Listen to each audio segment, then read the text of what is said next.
Welcome to the first webinar of USAID and Reliance Foundation Women Connect India Speaker Series.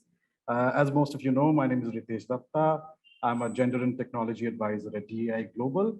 I'm going to be your host for this series, and thank you for joining us today. So to start with quickly a little bit about Women Connect Challenge, which is a grant-making initiative started in 2008, focusing on the role of technology in empowering women. And Women Connect Challenge India is the national version of the initiative rolled out by USAID and Reliance Foundation.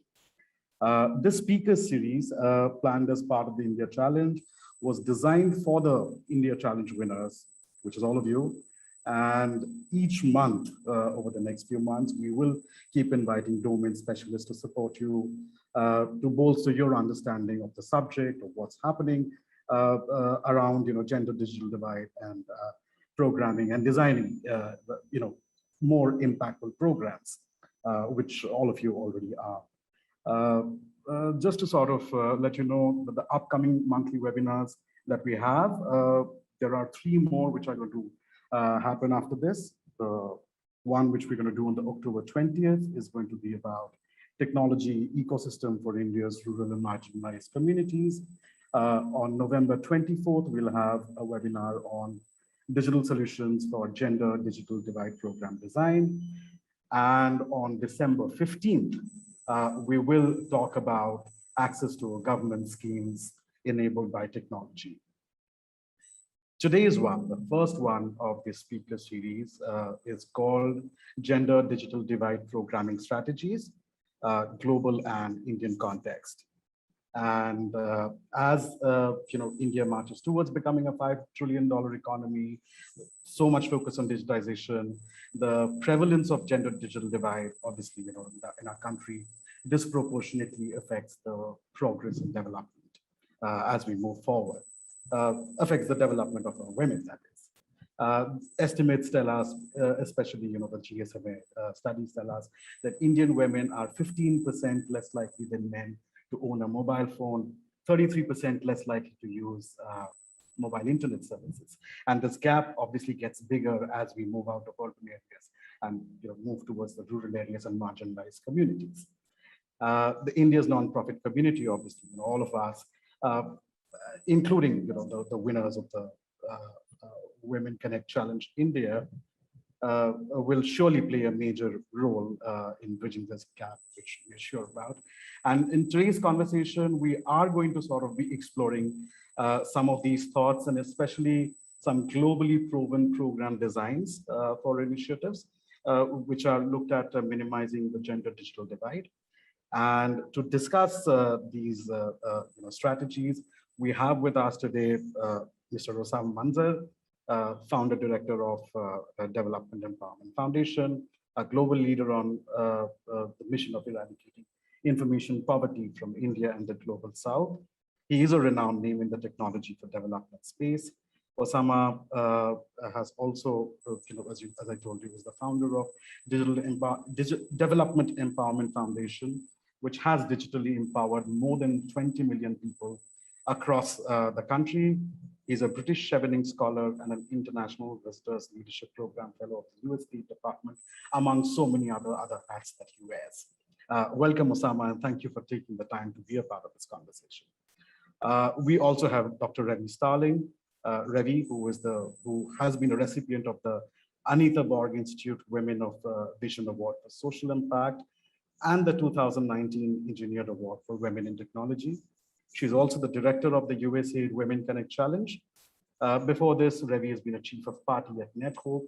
She's directed the Women in the Web Alliance, and she also founded and directed the first Information and Communications Technology for Development professional master's program at the University of Colorado Boulder. She's done so many other things, before this as well, and she sort of serves on leading in gender and technology, several gender and technology boards. For me personally, she's a friend, she's a mentor, she's one of the coolest bosses I've worked for. So welcome, Ravi. And so I also wanted to point out before we start that we have a hashtag for this program, very fancy for us, which is hashtag WCC India. Please remember to keep posting content on the social media platforms you're active in during and after this webinar. And please remember to use hashtag WCC India for all your posts. Also, as we get into the conversations, you can post your questions on the chat box as they come up, and we will ask our esteemed guests to answer these questions in the Q&A session at the end of the presentations. We will also have an open and live Q&A session after the presentations are over. Coming back to the actual conversation, as you know, Women Connect Challenge is a global call for solutions to improve women's participation in everyday life by changing the ways women and girls access and use technology. The challenge has supported innovative solutions by international development organizations across the world over these last few years. And learnings from these supported projects have been distilled into 5 effective practices in program design to ensure greatest impact. To start this conversation, we will have Reddy, who will introduce these effective practices I told you about, and maybe talk a little more in detail about them as well. Over to you, Reddy. Thank you, Ritesh. It's always wonderful to see you, and thank you for the kind words. Hi, everybody. It's fabulous to be back in a Zoom room with you. So delighted you could make the time this afternoon to meet with us.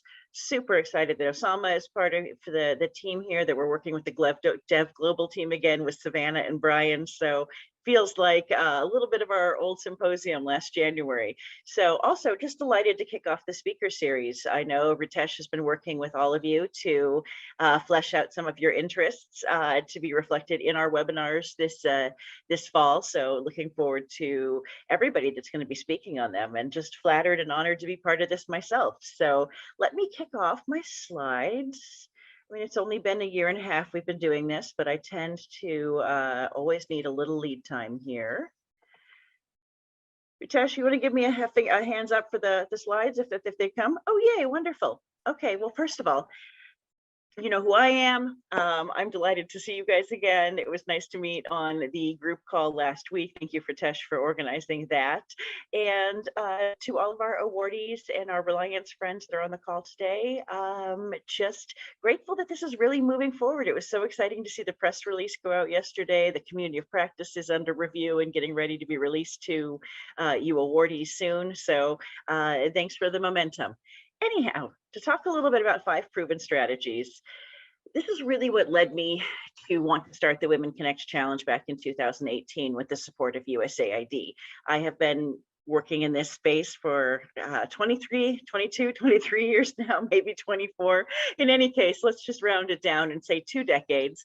I've been looking at the fact that ever since technology came into communities, it, like everything, reflects the gender imbalances and the societal imbalances and inequities in communities. And even when we were just bringing the first mobile phones or the first tablet-based prototypes to different communities, it was evident to see all the things that we always know. The women were more reticent to use them. The men had very certain ideas about how women should use these things, etc., because women with information can obviously challenge the traditional status quo, can be disruptive, and I think those are wonderful things. Many families don't think those are wonderful things. So a lot of what I have seen with the challenges is that technology can be such an enabling force for women. I mean, here's getting all that development and health and education and entrepreneurial entertainment and edutainment information that we all need to have a richer, fuller life and to make better decisions and to compare things and go, okay, this is what's right for me and my community and my family, to be enabled to interact with information, to share information when there's all these barriers around women's use that makes it such a challenge. And so what I got very tired of seeing were all of these initiatives that just gave technology or airtime to women, because we know that that doesn't get to the actual root causes of access and use issues. So the Women Connect Challenge was really predicated on looking at these social norms and these cultural barriers that continue to keep millions of women and girls and marginalized populations offline and underconnected. And thus, we keep adding to the gender digital divide while we're trying to close the overall digital divide. And none of us want to do that, but inevitably that's the outcome. So the Women Connect Challenge has been amazing because we have 5 iterations of it. The India one that is specific, obviously, to this group, but the 3 global rounds of the Women Connect Challenge. And of course, you heard from 2 of the Indian winners, Gramvani and Epod, at the symposium. This also kicked off a set of activities we're doing with Microsoft and their Airband initiative, one in India as well in the north called Air Jaldi that Ritesh knows well. And then, of course, we've got the India-specific USAID project. So this is just a look to see where we currently are focusing, and now we need to add your names to the list. So this is going to be super exciting. This graphic needs to be updated soon. So what I've noticed, and none of these are brand new findings. I mean, the first paper written on the gender digital divide that really grabbed my attention was in 1997 by a woman named Sophia Hoyer, who then served on my dissertation committee because I was so impressed with her. And I thought, I want to be you when I grow up. And she laughs at that now because apparently we're both very grown up. But in any case, she really talked about how there was going to be this coming digital divide across gender access unless we looked at very specific social norms, underlying issues, et cetera. And this continues to go back and be the root of the causes that I see with the gender digital divide. My take is that in my experiences, women that can have phones and want phones do have them. Some of the poorest women I've ever worked with that have to, that would rather, and I'm not saying this is a good thing, but will spend their money on airtime rather than food, they're enabled, they have a phone. So then what do we do with all of these wonderful communities out there that are looking towards development schemes and looking to, increase their resilience in all this uncertainty, and yet their women aren't allowed to use technology. So this unequal equation is what really does keep me up at night and drive my career. And it comes down to what I think really are these 5 proven strategies again and again that we must look at and we must address before anyone hands technology to a community. Otherwise, these are the things that are going to continually get in the way. And as I go into them, I just want to say, this is always a rough one, because they look so obvious. Of course, change your social norm, cultivate women's confidence. And yet these are the hard and almost intractable issues in so many communities. And this is where donors really have a hard time, because most of our donors are in the technology space. They're not in the social sciences space. They look at this and go, well, what do I know about creating women's confidence? I mean, we're not psychologists. We're not, this is not our focus. We're not anthropologists. We're not gender studies experts. We're a technology company, and we really want to close the gender digital divide. And now you're telling me I have to go be a social scientist. And yes. And this is why so many high-tech issues and initiatives fail again and again, because we don't go to those deeper levels. So this is sort of my call out on how to do that. And I hope when we go through these 5 strategies, you can think about where this works with your projects, where you might have some questions about how to apply it.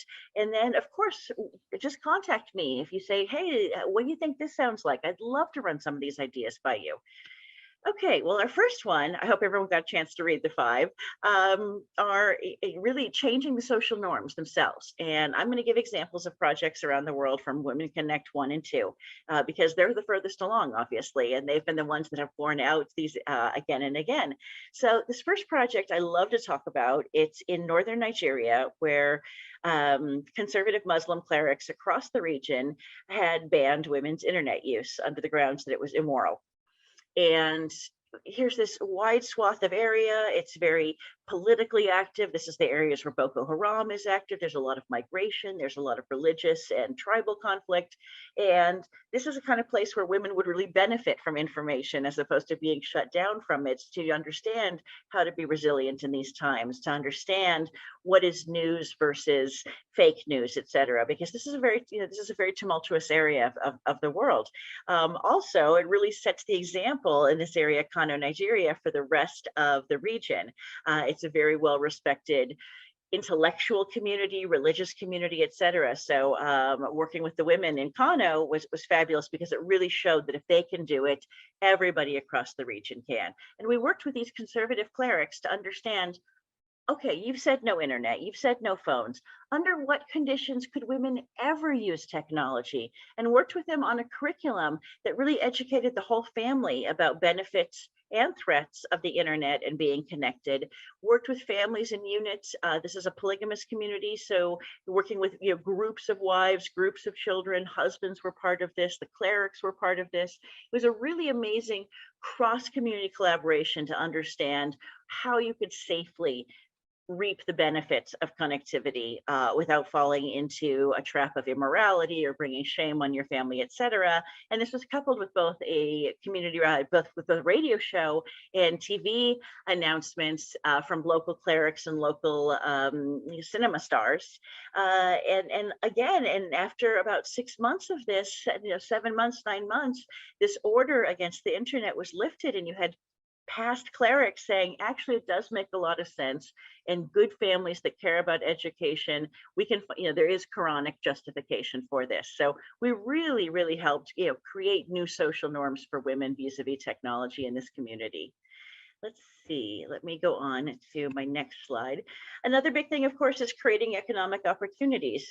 This is one of our projects in Mozambique, but it's important for all projects because most people want to connect so that they can gain something, not just lose money. As we know, the total cost of ownership of technology is really high. You have to charge, you have to have your data plan.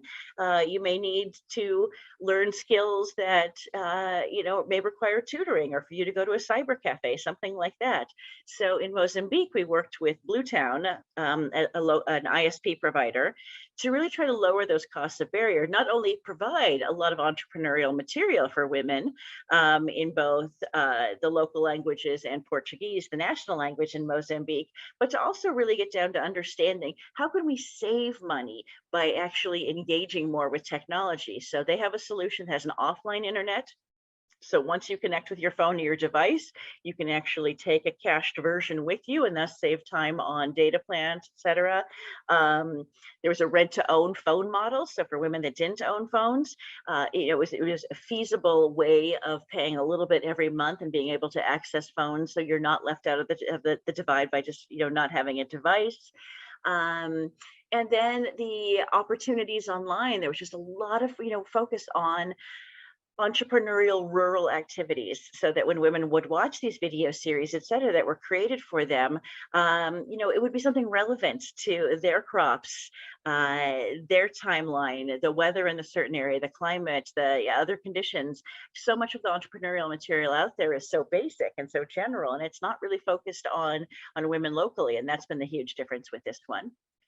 This is an important one because it really does get to that kind of psychological piece of why do we want to connect and who will connect. And I've worked with so many women around the world who say, don't bother training me, I'm too stupid, or my phone speaks French and I don't speak French. People use excuses all the time when in fact they just don't know enough and they're scared. They've heard about scams and fraud and sexual harassment, and they don't want to get in trouble with their families. They don't want to break a device. Maybe this is the only phone a family has. In a lot of cases, it's a hand-me-down from a different community, a different country, hence the language issues. Maybe the women are illiterate, as you can see in this corner here with our project in Tanzania. Women are learning how to spell their names by looking at the keyboards of the phone. So there's a lot of stuff that just goes on with the interplay between digital literacy and regular literacy.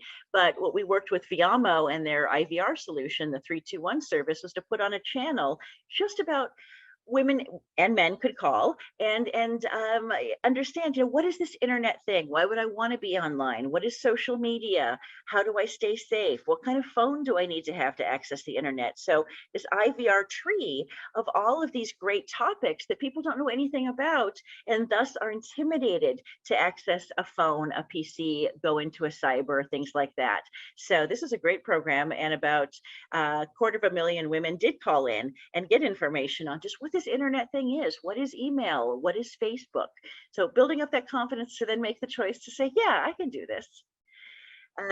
Another great project that I love is really, and I think Asama is going to touch on this much more in the Indian context, of course, is the fact that, and most of my work is in Africa, as you've seen, so that's obviously where I'm keeping my specificity.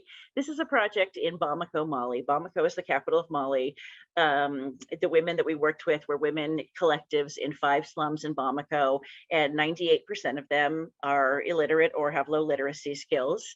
At the same time, that doesn't mean that should cut them out of accessing the internet and all the information that's out there. The other problem is that their language is Bambara, which is spoken by 20 million people. But if you haven't heard of Bambara, it's because there's very little Bambara content on the internet. It's an unwritten language. The Unicode support is pretty spotty for it. And so this is just, not only does the internet not support your language, it doesn't have any content in your language. So it doesn't make the internet a great place to be. And yet you have all of these resources there, especially during COVID.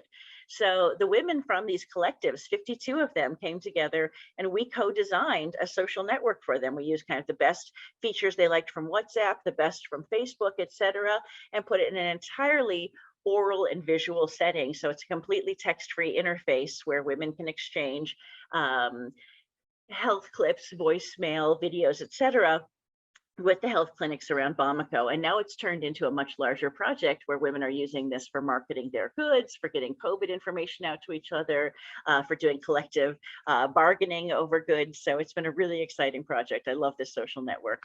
And then last but not least, of course, is we have to develop the community support in these places. If all we're doing is working with the women and trying to empower them, then obviously we're risking marginalizing men, elders, other people that may have some issues about this, may need to be engaged. So my biggest hurdle is always going into communities. Also the biggest challenge is working with the gatekeepers to help them understand why this is such a benefit for their community, how we can make it safe, how we can make it profitable for the community writ large. And that's been the most important part, is of course working with elders, community leaders, religious leaders, educational leaders, large scale employers, to understand how to make this a benefit for everybody. So in this case, we've got about, between the Microsoft projects and the AFCHIC projects, which is an NGO we work with a lot in India, we started doing women's community networks. So these are networks, ISPs, run by women, so who are setting up internet access for the first time in these communities. And the community is just so happy to have the internet and have a group of women trained to be sort of network engineers, in the community, that there haven't been the gender dynamics and pushback that there would be if another organization came in, gave the roles to men, they're the engineers, they're the ones climbing the tower. No, this is women run from the very beginning. And there have been no gender pushbacks, even in some very conservative communities. So it all depends on how you go in and build that community support that, of course, keeps your project alive for the long run. So I'll just end with this slide. You'll see one of the pictures here is from India. That's in Chhattisgarh with the EPOD project and geophones. But for me, this is really all about achieving SDG Target 5B, really improving women's lives through ICT and digital development. I hope the 5 strategies have sort of made sense in your project standpoint, but these are the pieces that I believe and have now an evidence base to show must be met in order to be successful, applicable, appropriate, sustainable, all the words that we're trying to strive for. So if you're challenged with one or more, or you have some ideas, or this is not right in the India context, or can we expand this a little bit, please work with me. Let's figure this out together and make sure that there aren't these hidden social barriers and cultural constraints to women's technology use.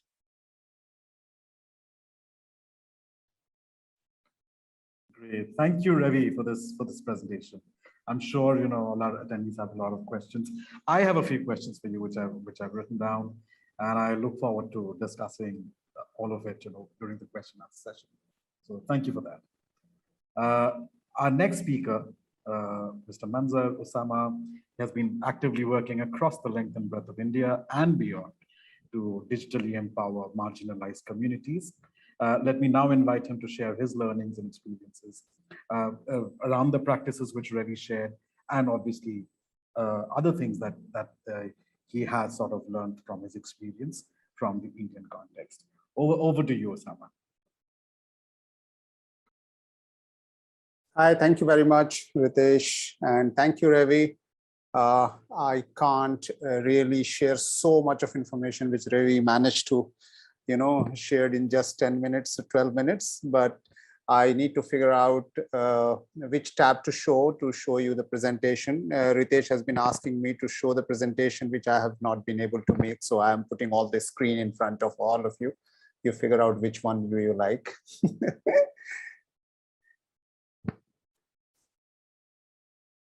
Okay, so basically, I wanted to share, what we are discussing here is two most important things.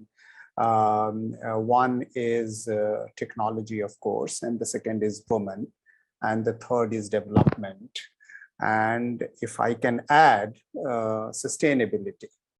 Uh, uh, I would like to not focus on just that we have done a kind of thing that women are connected, women are entrepreneur. I would like to just share with you 15-20 years of learning of the role of technology and the role of women. And especially, Ritesh, can I take off the screen for 5-10 minutes so that I can, talk concentrated on the concept, and then I may be able to show something. Yeah. I mean, so if you want to just keep talking, please go ahead. Yeah. So yes, yeah. please do that. Yeah. Okay, so because I also want to see all of you in front of me, I feel like my presentation in front of me, I'm talking to my own self. So I just want to share that technology and internet are feminine, but they are in the hands of men. So that's the reason our numbers are skewed. And, that's the biggest reason. Actually, internet and technology is feminine, and we need to give it back to the women, and not to take control of it. The entire skewed number that we have in most of the developing country, and the people, about 3.5 billion people who are not connected, and most of them are women, is because that we have treated technology top down, we have adopted top down, and we have considered women and everybody who is not connected as a second citizen or secondary citizen, or it's not part of the main business or development. So COVID has now proven that without technology we can't do anything. It's absolutely proven. So now everybody is talking about digital divide, everybody is talking about gender digital divide, everybody is talking about digital health divide, digital education divide, digital development divide, and so on and so forth. What is our learning? And I'm being very, very selfish in terms of sharing the learning, is that in the 15-20 years, and we learned in about 10 years, that if you give technology in the hands of women, it spreads faster. If you give technology in the hands of women, it is more sustainable than otherwise. If you give technology to the woman, it is entrepreneurial. If you give technology to the woman, the first development that takes place is herself, her entire family, and the community. And if you give technology in the hands of women, it is safe, secure, and less maligned. So these are 5-6 learnings that we have got. Initially, when we started, we thought, no, technology is going to be handled only by men. We chose men as an entrepreneur. We gave it into the hands of them. Men are always moving around. They are not stable. And, it is left over. And then the community is also left over if the connectivity is given to, or access is given to that one. Second, the management cost of managing any technology and access and infrastructure is much higher when the men are managing, because of the low level of accountability, low level of responsibility, and high cost of monitoring and evaluation. So that is another thing that, and this is not a single of these things I'm talking from the what you call as hearsay, or talking from the perspective of just a walk-through observation. No, these are all proven from going one center to having more than 1,000 centers that we have all across the country. And now let me come back to talk about the nitty-gritty. How this technology has become from privilege to complementarity to desire to necessity. You all have seen that it has progressed. Initially, we all talked about, UN talked about, and everybody talked about digital inclusion, which is a very positive word, that Can we have you also included? Can we have the village also included? Can we have the poor person also included? Can we have the teachers also included? Can I have my daughter also included? So it's the more you include, you say, I have so many numbers, so many numbers, so many numbers. I have connected so many people and so on and so forth. But now you reverse the agenda. When you say that somebody is not connected, that means if you are not connected, that means you can't do transaction, which is necessary. If you are not connected, you may not be able to talk to the doctor that is necessary at the time of COVID. If you are not connected, you may not be able to access ration, without which you will be hungry every month because you live below poverty line. If you are not connected, your biometric is not going to be authenticated, and therefore you will not get access to finance, banking, ration. Everything is now based on those bloody 16-digit numbers or 10-digit numbers, which has to be authenticated online. Even the jab, even the vaccination, you have to be online authenticated. So imagine from privilege to desire, it has become a tool of exclusion. And if you see that technology as a tool of exclusion, who are going to be the highest level of exclusion? It's women and children and the family, So it is directly impacting the woman and the family at the first instance. And if you connect the woman, suddenly you get them digital inclusion, the whole family included, the whole ration included, the whole health access included, and so on and so forth. And that is the beauty with this digital inclusion going as a necessity, but going through the hands of women. And now I will talk about some of the models, So, our model works in a very simple way. The last mile village is unconnected village. The more unconnected you are, the more we love you. Because that is where our passion brings to your village, and therefore we feel the challenge, and therefore we bring those Wi-Fi or unlicensed spectrum and so on and so forth, and put connectivity, put a little infrastructure with a printer, with a mobile phone, with a little computer, and then look for who is this girl or a woman who is forward looking, who is taking risk, who is going out of house, who is doing all those work. And there is these parameters of proactiveness and taking risk and all that. And this is our woman, Now give this entire asset to this lady. Now tell this lady, okay, these are the 5 things you have got missing in your village. What is missing? Access to entitlement missing, because you need your ration, you need your pension, you need your every month you need to put your electricity bill or a water bill and so on and so forth. These are essentials, entitlements. The second thing, what do you miss? I mean, there you might be locked down. You have to go about 10 kilometers, 15, 20 kilometers to do the banking. No, you don't go anymore. Now you have a banking correspondent. This woman has got a POS machine. She comes to your home. She asks your biometric connectivity, and you are connected with a bank. You withdraw or you deposit. The money is right at the doorstep of you. The third thing, okay, your local health center is not bringing doctors. You want to talk to doctor? Here is a video call. Here is a video call. Here is a list of doctors. Do you want to talk to them? If you talk half an hour, you pay 20 rupees. If you are one hour, 30 rupees, 50 rupees. I also earn, the doctor also earns. You don't have to go around. And you consider 85% of the health issues are preventive and not curative. So you don't really need to all the time look for hospital. All you need is an advice. All you need is a consultation. All you need is a knowledge and information and share and advice and so on and so forth. Then you go entertainment. Entertainment is extremely important. All of us think entertainment is the last thing a village wants or an underdeveloped wants. No, that's the first thing they want. Because if you give them entertainment, they are suddenly literate, educated. They know every keyboard. They know every keypad. They know every screen, just because they have watched this video, they have watched this movie, they have watched this. And I can send you hundreds of photographs of these little children playing and watching movies, and they will tell you which 4 key that you have to push it on your keyboard to get connected to YouTube. They don't understand what is YouTube. They don't understand what is the website, but they know those 5 letters, clicking of which you will go to see your best actress or actor, and that is how they learn. So for them, there is no alphabet.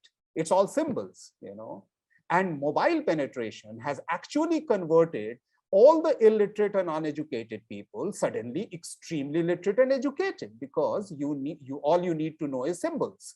And that is exactly the reason why mobile has got all the symbol-based touchpads, or touch screen, or of going into deeper into every app. No app they get into by clicking TWITTER.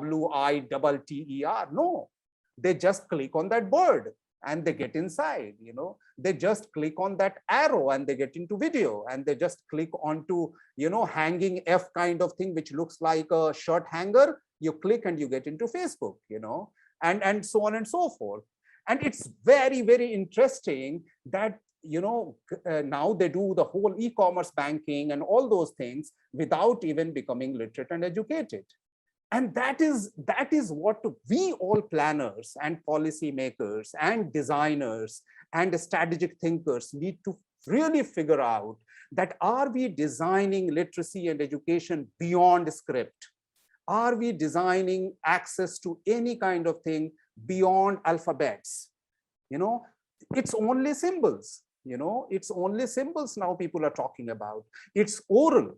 The technology from written has become oral. The literacy and education has become no more script based, and it's all oral based. That's the reason why people don't even want to know. I mean, half the world is not even on Gmail or any email, but they do all transaction. They are only and only talking through WhatsApp kind of transaction of information, in audio, in video, in whatever. And that's the reason why the transaction-based purpose is going into the platform. I mean, what is started as a chat system, WhatsApp, is now a payment gateway. In India, you click there and you make the whole payment. Now you click the WhatsApp and you make the entire catalog of your shirts and your trousers and everything, and you put a price on that and you send it. And so it's really beautiful that how and all this is extremely fascinating when you work with women. Let me tell you, I mean, earlier when our centers were 100, more than 80% were men. Now we have more than 1,000. Now more than 80% is women run. And our cost of running all those centers with all those women is much lesser. And each woman know the pain of their community and society, that what is lacking, what is not lacking, what is important, what is not important, because every penny that they earn is directly spent on a purposeful activities.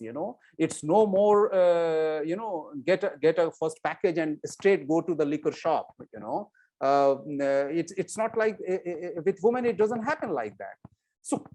So it's very important that the kind of initiative that you are running, the kind of purpose that you are running, is that we plan the whole development, whether it's health, whether it's livelihood, whether it's education, whether it's finance, whether it's government entitlements, whether it's entertainment. Can we orient this with a entrepreneurially run system by a woman who are connected, become a facilitator at a village level and unconnected level? So you become a Wi-Fi connectivity, person. And I would request if Ritesh and if you can run this one video that I sent for the rest of the people, how this woman in a sari is actually making connectivity at the last moment, just to make an inspirational pitch to the rest of the people that it is possible. It shows that it's not in the hands of people to connect people, men to connect people. Yes, Osama, we're trying to get there. Yeah. Okay. So I think broadcasting video on a Zoom is not easy option. But it does allow us time to ponder upon some of the fantastic quotes that you shared, Osama. I have written some of them down. Technology is a tool of exclusion, And then there's another one Savannah pointed out. So yeah, please go ahead. We want more of those. Yeah, so basically all the listeners, these two videos that I wanted to show, one is about, the hardest thing that one can think of is that you need a special engineering to run a Wi-Fi or an internet, and we have proven that it is not. We have several women and young girls learned how to do last mile Wi-Fi. They are establishing Wi-Fi, they're running Wi-Fi, they are maintaining and managing. And through one video, we wanted to show that. But if any of you is interested in how to maintain and manage a last mile, or how to maybe train any of your girls in your area to become Wi-Fi engineer without any qualification, zero qualification, we can help that one. That's number one. The second video was very interesting from the perspective is that we keep talking about digital literacy, digital skilling, digital entrepreneurship, and and we all think that, oh, we need a great curriculum, we need this and that and whatever. That second video is about a mentorship video where these tribal girls living in a village, and we have provided them a smartphone. And in an extremely patriarchal country like India, they are connected with the people like Lisa or Ravi or Shreya or Ajita or Tejashwini, anybody, and you are a mentor and they are the mentees. So they have a schedule every Saturday and Sunday to talk to each other for an hour on video call. No instruction, just have fun, just talk to each other. And obviously both are from two different worlds. One is very much interested in local culture, local tradition, local language, local food, local girls, and whatever your story is. And another is very important. Another wants to know where is Taj Mahal and where is New York City and where is this one. And then you want to know how did you reach there and all those. And all these lead to an automatic literacy and education of knowing what the world is and aspiration, and the least is speaking out. Because if you go to villages, our women do not speak, our girls do not speak. They just don't speak because that is the way it is. They are never considered that their aspiration is important. They are not considered as their desires are important. Their necessities are important. So they just don't know to express. So the first thing that it allows is just express yourself. And the second thing is that as soon as you start expressing, you start then converting yourself into translating to know some information, some knowledge, some literacy, some education, or whatever. And that video actually has got case study of even Sonia George as AFAI talking to one of the girls because she was a mentor. And we wanted to prove a point that even language was not a barrier, distance was not a barrier, culture was not a barrier, and geography was not a barrier. And it was working, and it was fun. And not only that, that program became a national Ministry of Government of Tribal Affairs, adopted it and made it a scheme for the country. So I just want to tell you that, there are many, many ways of doing this inclusion, this technology literacy, technology adoption, technology as a frugal adoption and not necessarily as a costly adoption, and all these unique things that keep on working about capacity building training is not always, we are very structurally educated. So we think that everything is required, that a structural way of going forward. Perhaps not, So these are the learnings that I wanted to share. I'm extremely sorry to have taken too much of time, but, I will send my presentation link, which is all online, lots of video link, all online, and very happy to reply any question or anything that anybody has. Thank you, Osama. Yes, do please send the links and I will share with the participants. And as Osama mentioned, he's always around in case you want to directly reach out to him and ask any questions.